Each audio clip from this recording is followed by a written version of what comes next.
अल्लाह अकबर। कल तक मुसलमानों के हालात को देखें, अब मुसलमानों के हालात को देखें। कल तक मुसलमानों के दिल में अल्लाह के खौफ का मामला देखें, अब मुसलमानों के दिलों के हालात को देखें। कल तक मुसलमानों के दिलों में इश्क रसूल का माहौल देखें, आज के मुसलमानों के दिलों में इश्क रसूल का माहौल देखें। मुसलमानों याद रखना, ये हजारों की भीड़ देखकर बहुत खुश होने की जरूरत नहीं है, शुक्र कीजिए। मगर याद रखिए, हिंदुस्तान के अब भी 50% मुसलमान ऐसे हैं जिन्हें सही तौर पर 5 कलमे पढ़ने का शऊर नहीं है। ये बहुत गम का मौका है, ये बहुत दुख का मौका है। याद रखना, 2-4 जलसे करके हम अपनी मुसलमानियत का हक अदा नहीं कर सकते। हमें बहुत काम करना होगा, हमें बड़ी मेहनत करनी होगी, हमें दीन के हवाले से बहुत बेदारी पैदा करनी होगी। इसलिए आइए, मैंने जिस आये करीमा की तिलावत की है, गफलत में डूबे हुए इंसान, जराइम के दलदल में डूबे हुए इंसान, दुनिया की मौज मस्तियों में डूबे हुए इंसान, मेरा अल्लाह तुझसे मुखातिब होकर के इरशाद फरमाता है। कितना खूबसूरत अंदाज है, अंदाजा तो करें। अरे मालिक अल्लाह अकबर अपने गुलाम से जिस लहजे में चाहे बात कर सकता है, लेकिन आज ये मेरा अल्लाह अपने बंदों से किस अंदाज में जो है वो मुखातिब होता है, अंदाजा तो फरमाए। मेरे रब का कलाम है और मेरा अल्लाह अपने महबूब के जरिए से अपने बंदों को अपना पैगाम पहुंचा रहा है। आप अंदाजा करें, एक मामूली सा सेठ अपने मजदूर को अच्छे लहजे में बात करना अपनी तौहीन समझता है, मगर यहाँ कलाम खुदाबंदी का तेवर देखें। मेरा रब अपने बंदों से किस तरह मुखातिब है। इरशाद फरमाता है, या अय्युहल्लज़ीना आमनू, ऐ ईमान वालों। अंदाजा तो करें, हमसे पहले किसी उम्मत को, हमसे पहले न मूसा अलैहिस्सलाम की उम्मत, न यूसुफ अलैहिस्सलाम की कौम, न याकूब अलैहिस्सलाम की कौम, न इब्राहिम अलैहिस्सलाम की कौम, किसी उम्मत को इस लक़ब से नहीं पुकारा गया। अगर ये पुकारा जा रहा है तो सिर्फ उम्मत मुहम्मदिया को पुकारा जा रहा है, और उसकी वजह ये नहीं कि हम बहुत बड़े हैं, नहीं, बल्कि वजह ये है कि अल्लाह ने हमें महबूब की उम्मत में पैदा किया। बेशक, बाबा बाबा बाबा, बहुत अच्छा। से प्यार है तो महबूब की उम्मत से भी प्यार है। सुभान अल्लाह। क्या कहा जा रहा है? ऐ ईमान वालो, ऐ ईमान वालो, इत्तकुल्लाह, ऐ ईमान वालो अल्लाह से डरो। और फिर वल तंजुर नफ्सुम मा क़द्दमत लिगद, क़यामत के दिन के लिए तुमने क्या रवाना किया, क़यामत के दिन के लिए तुमने क्या भेजा, अपनी आखिरत की तैयारी के लिए तुमने क्या रवाना किया। इस सिलसिले में गौर करो, इस सिलसिले में फिक्र करो। अंदाजा फरमाएं मेरे प्यारे आका सल्लल्लाहु अलैहि वसल्लम के प्यारे दीवानों, जरा गौर तो करें। अल्लाह रब्बुल इज्जत हमें फिक्र दे रहा है, मौला करीम हमें बेदार फरमा रहा है। अल्लाह की मशीयत हमें गफलत से निकालना चाहती है कि ऐ ईमान वालो, अल्लाह से डरो और कल के लिए यानी क़यामत के दिन के लिए तुमने तैयारी क्या की है, इस सिलसिले में गौर करो, इस सिलसिले में फिक्र करो। और उसके बाद फिर कहा जा रहा है वत्तकुल्लाह, और अल्लाह से डरो। इन्नल्लाह खबीरुम बिमा तामलून, कि बेशक अल्लाह तुम्हारे आमाल की खबर रखता है, यानी रात की तारीकियों में जो कुछ करते हो उसको भी अल्लाह जानता है, दिन के उजाले में जो कुछ करते हो उसको भी अल्लाह जानता है।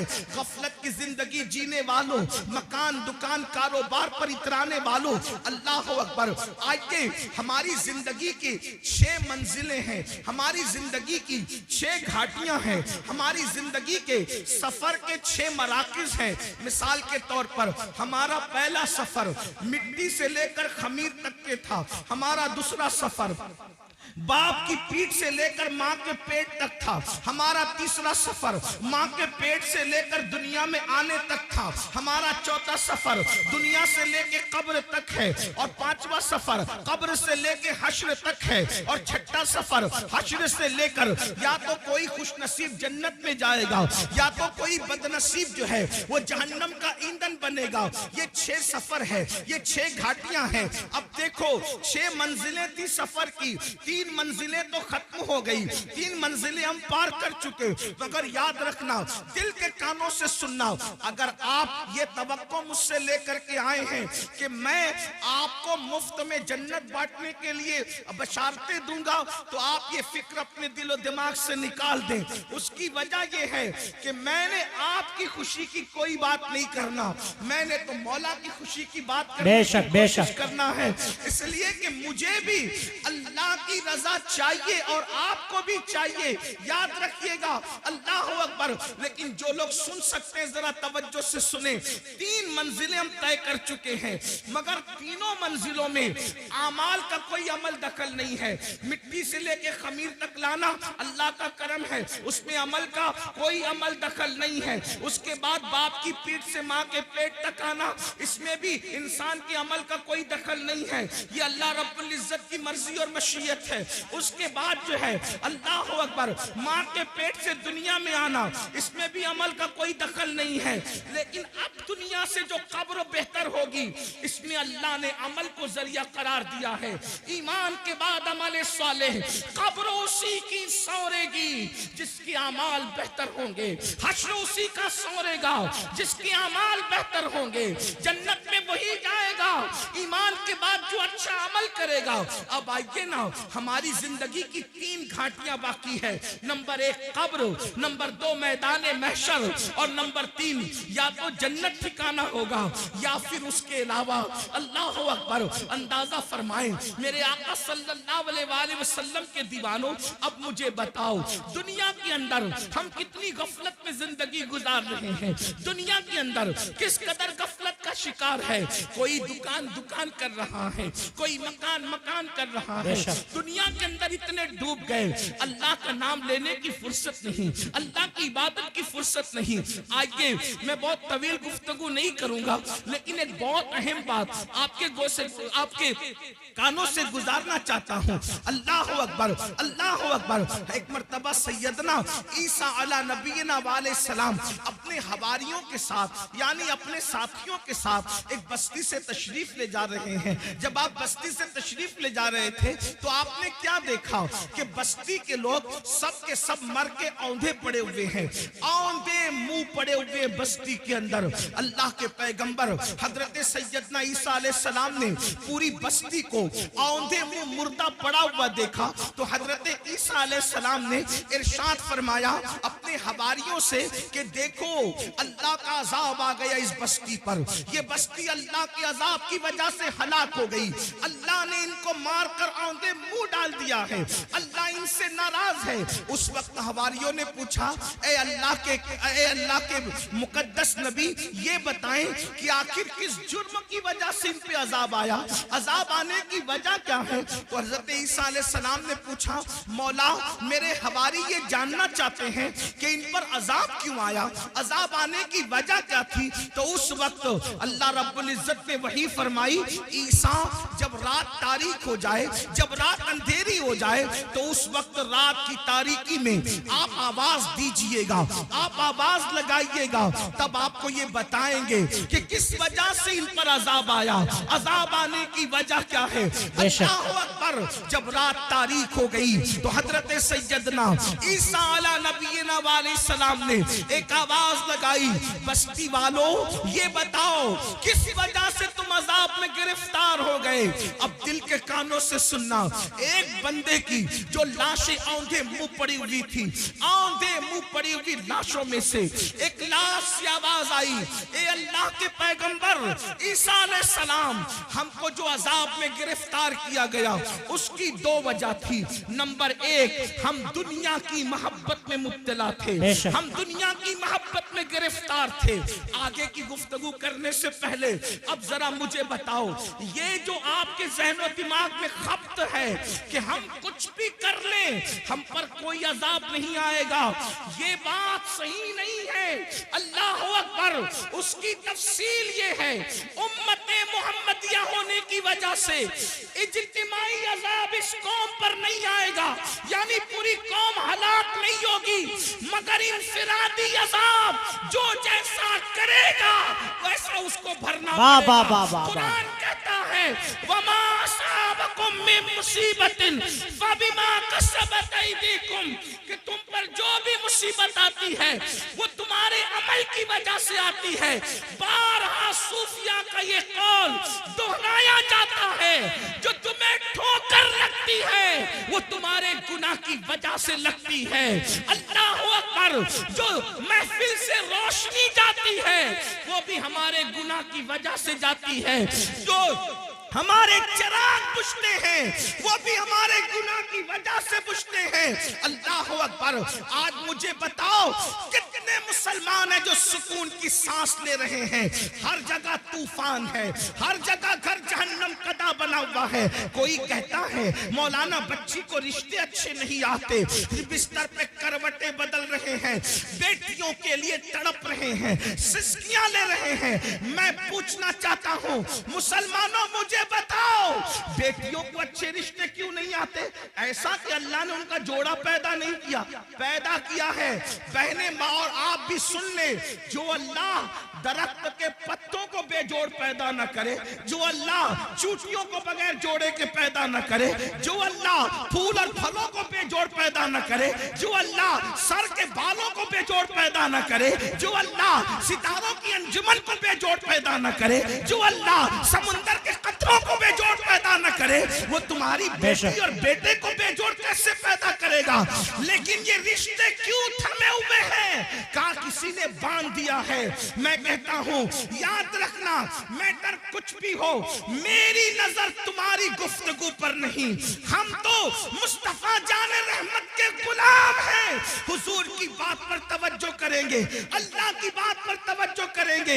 याद रखना, किसी ने बांधा हो ना बांधा हो, किसी ने रुकावट पैदा की हो या ना की हो, कुरान कहता है वमा असाबकुम मिन मुसीबतिन फबिमा कसबत ऐदीकुम, कि तुम पर जो भी मुसीबत आती है अल्लाह अकबर तुम्हारे करतूत की वजह से। सैयदना फारूक आजम फरमाते हैं जब तुम गुनाह करते हो तो कब्र अनवर में रसूलुल्लाह को रंजीदा करते हो।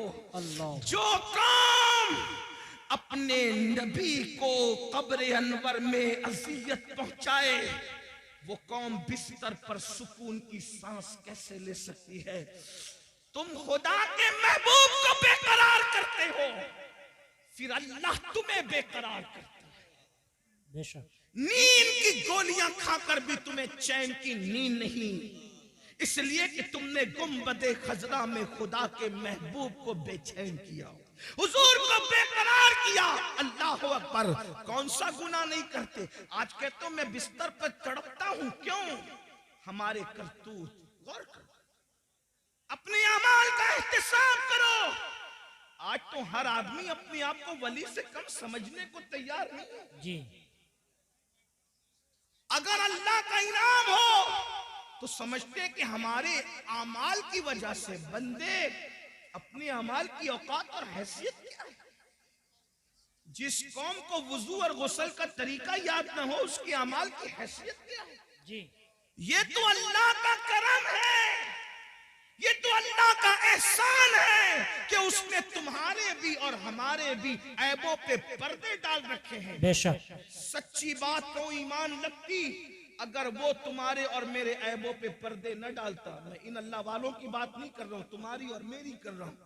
अगर वो आपके और मेरे ऐबों पे पर्दे न डालता तो ना आप यहां बैठने के काबिल होते, ना मैं यहां बैठने के काबिल। उसका कितना बड़ा एहसान है। तो आज अगर बेटियों को रिश्ते नहीं आ रहे हैं, हमने हुजूर को रंजीदा किया, अल्लाह हमें रंजीदा कर रहा। हमने हुजूर को अज़ियत दी इसलिए तड़प रहे हो। रोजी के मामले में क्यों परेशान हो? रोजी के मामले में क्यों तड़प रहे हो? हुजूर को अज़ियत दे रहे हो। कौन से गुनाह जो नहीं करते? जिना को तो आज गुनाह समझा ही नहीं जाता, फैशन बना दिया गया। जिना को इश्क का नाम दे दिया गया, जिना को मोहब्बत का नाम दे दिया गया। लेकिन अल्लाह उन कानों तक ये आवाज पहुंचाए, अगर हदीस में ये बात ना आती तो शायद मैं कहने की हिम्मत नहीं करता कि पूरी उम्मत को जितना अजाब दिया जाएगा जी, पूरी उम्मत को जितना अजाब दिया जाएगा उसका निस्फ अजाब शादीशुदा जानियों को दिया जाएगा। यानी पूरी उम्मत को जितना अजाब, उस उम्मत के बराबर आधा अजाब, यानी सबको अलग अलग जो अजाब होगा उन सब का अजाब अगर जमा किया जाए तो जैसे एक सिर्फ समझाने के लिए मिसाल के तौर पे 100 रुपए 10 लोगों को दे दिया गया, तब 10 लोगों के 100 रुपए को जमा करें तो कितना हो गया? 1000। अब 1000 का निस्फ अगर किसी को दिया जाए तो कितना बड़ा है? अल्लाह अकबर। बिला तमसील सिर्फ समझाने के लिए, जानियों को जो शादीशुदा होकर जिना करते थे, पूरी उम्मत का निस्फ अजाब उन शादीशुदा जानियों को दिया जाएगा। अल्लाह। गौर करें, एक गुनाह की सजा अगर अल्लाह किसी इंसान के एक गुनाह की सजा दुनिया के तमाम इंसानों पे डाल दे तो दुनिया के सारे इंसान मिलकर भी एक इंसान के गुनाह की सजा को बर्दाश्त नहीं कर सकते। उम्मत का निस्फ अज़ाब जिन लोगों के वजूद पे डाला जाएगा उनकी हालत क्या होगी? अल्लाह अकबर। वो जहन्नम जिसमें पहाड़ भी पिघल जाएंगे, उसकी आग को जिसमें पहाड़ पिघल जाएंगे, वो आग जहन्नमियों के जिना के आज़ा पर दहकाई जाएगी, उनकी शर्म की जगह पे दहकाई जाएगी। जरा सोचे तो सही, 2-3 मिनट की लज्जत, 2-3 मिनट की लज्जत, 2-3 मिनट का ऐश, चंद लम्हों की लज्जत, अल्लाह अकबर, और फिर हमेशा की जिल्लत। और मेरी कौम के जवानों को फैशन के नाम पर उसी तरफ डाला जा रहा है, उसी तरफ जब ढाला जा रहा है। कल का जवान जिना के नाम से भी कांपता था। मैं जानता हूं अपने बचपने की वो दास्तानें कि नौजवान लोग कहते थे हम सारी शरारतें कर सकते हैं, लेकिन जिना की तरफ जाने की हिम्मत न हुई। ये हमारे बचपन तक जवानों की बातें हमने सुनी थी, हर मस्ती करेंगे, हर शरारत करेंगे, लेकिन बदी की तरफ नहीं जाएंगे। मगर अफसोस आज हम कितना दुखी दिन देख रहे हैं, कितने कर्म से गुजर रहे हैं, कितनी असियत से गुजर रहे हैं। कौन सी हुकूमतें आई, कौन सी चली गई, इस पर हमें उतना दुख नहीं है, इसलिए कि हुकूमतों का आना जाना ये तो मौसम की तरह बदलता रहता है। लेकिन कौम के जवानों के बिगड़ने का दुखड़ा हम किसको जाकर के सुनाएं? हुकूमतें तो चंद सालों में बदलती है, लेकिन जब न कौम का एक जवान बिगड़ जाता है तो 3 पुश्तों तक इस्लाह की उम्मीद नहीं की जा सकती। जिस कौम के 16-16, 17-17 साल की उम्र के लड़के जिना में डूब जाएं, उस कौम का मुस्तकबिल क्या होगा? उस कौम की कैफियत क्या होगी? अल्लाह अकबर। हमें बहुत बड़ी जिम्मेदारी सौंपी गई है। मेरे आका अलैहिस्सलाम के दीवानों, बिलखुसूस जवानों से मुखातब हूं, मेरे भाइयों, अल्लाह के बंदो, जिना की बड़ी कर्बनाक सजा है। अल्लाह जब किसी जानी को सजा देता है तो उसकी कई पुश्तों तक वो सजा बाकी रहती है। अल्लाह। मगर जो तौबा कर ले, तौबा करने वालों को अल्लाह माफ करता है। और ये भी कहा गया जिसने शादी से पहले जिना किया अल्लाह उसकी नस्ल में ऐबी, लंगड़े, लूले, अंधे, गूंगे बच्चे पैदा करता है ताकि उसका दुख वो झेलते रहे। 98% लोगों के घर में जो ऐबी बच्चे पैदा होते हैं वो जिना की नहूसत की वजह से पैदा होते हैं। माएं और बहनें मौजूद हैं, उनको ऐसा लगता है सोर्सेस की वजह से अच्छे रिश्ते आते हैं। मैं एक बात अच्छे रिश्ते का एक वजीफा आपको देना चाहता हूं। सबको अल्लाह से डर के गुनाह छोड़ दो, अल्लाह से डर के गुनाह छोड़ दो, अल्लाह तुम्हें अच्छा रिश्ता भेजेगा बेशक। इसलिए कि गुनाह को छोड़ देने से बेहतर वजीफा अल्लाह के यहां कोई है ही नहीं। वज़ाइफ की अहमियत अपनी जगह, लेकिन इससे बड़ा कोई वजीफा नहीं है कि अल्लाह से डर के गुनाह छोड़ दिया जाए। लोग कहें बगैर दलील आप बात कर गए, लेकिन मैं आपको दलील के जरिए समझाता हूं। देखो, अल्लाह से डरने की बरकत, रिश्ता ढूंढना नहीं पड़ेगा, रिश्ता चल कर आएगा। लड़कों से भी कहता हूं, लड़कियों से भी कहता हूं, और ऐसे घराने का आएगा जिसका तुम तसव्वुर नहीं कर सकते। आपने इस रिवायत को मुख्तलिफ तनाजुर में सुना, आज मुझसे भी इस तनाजुर में आप सुने, गौसे पाक के गुलाम से इस तनाजुर में सुने। आपने सुना होगा मदीने मुनव्वरा की सरजमीन है, रात का आखिरी हिस्सा है, रात का आखिरी पहर है। उस रात के आखिरी पहर में एक बूढ़ी की कपकपी आवाज निकलती है, बेटी जल्दी से दूध में पानी मिला दो। तो जवान आवाज क्या आती है, अम्मी जान क्या आपने नहीं सुना, अमीरुल मोमिनीन ने मना किया कि दूध में पानी मिला करके नहीं बेचा जाए, क्योंकि ये जुर्म है, ये धोखा है, ये फरेब है, इसलिए मैं दूध में पानी नहीं मिला सकती। तो बुढ़ापे की कपकपी वाली आवाज आई, बेटी अमीरुल मोमिनीन तो सो रहा होगा, उसको क्या खबर कि हम दूध में पानी मिला रहे हैं। मगर जवान बेटी का जवाब था, अम्मी अमीर तो सो रहा है, मगर अल्लाह तो हमें देख रहा है। जब अल्लाह देख रहा है, अमीर के ख्वाब से दूध में पानी नहीं मिलाते, और अल्लाह देख रहा है हम दूध में पानी मिला दे, ये कैसे हो सकता है। देखो उस लड़की, अभी उसको रिश्ता नहीं आया था, मगर उसके दिल में अल्लाह का खौफ था, अल्लाह की खशियत थी, खुदा का करना। अमीरुल मोमिनीन, गैजुल मुनाफिकीन, इमामुल मुजाहिदीन, जानशीन रसूल सैयदना उमर इब्न खत्ताब रात की तारीकी में मदीने की गलियों में घूम रहे थे ताकि रियाया का हाल देखे। जैसे ही कानों में आवाज टकराई, खुश हो गए कि मेरी रियाया में ऐसी बच्चियां भी मौजूद हैं जो रात की तारीकी में भी अल्लाह से डरती है। घर पे निशान लगाया, दिन को मालूमात ली कि बच्ची शादीशुदा है कि कंवारी है। पता चला कंवारी है। अपने बेटों को जमा किया, जमा करने के बाद कहा मैं बूढ़ा हो गया हूँ, अब शादी नहीं कर सकता, बताओ तुम में कौन उस लड़के से शादी करेगा। एक बेटे ने कहा मैं करूंगा। अल्लाह अकबर, अल्लाह अकबर। कल तक जिसके घर कोई रिश्ता नहीं आ रहा था, ये खौफे खुदा से, गुनाह से बचने की बरकत है कि अल्लाह अकबर सैकड़ों मुरब्बा मील पर हुकूमत करने वाले फारूक आजम के घर का रिश्ता बगैर किसी सोर्स के उनके घर पहुंच गया। और अल्लाह अकबर, सिर्फ खौफे खुदा की बरकत से वो लड़की 3 बर्रे आजमों के हाकिम उमर इब्न खत्ताब की बहू बन गई। बेशक, सुभान अल्लाह, वजह अल्लाह, सुभान अल्लाह, अल्लाह का खौफ, अल्लाह की खशियत।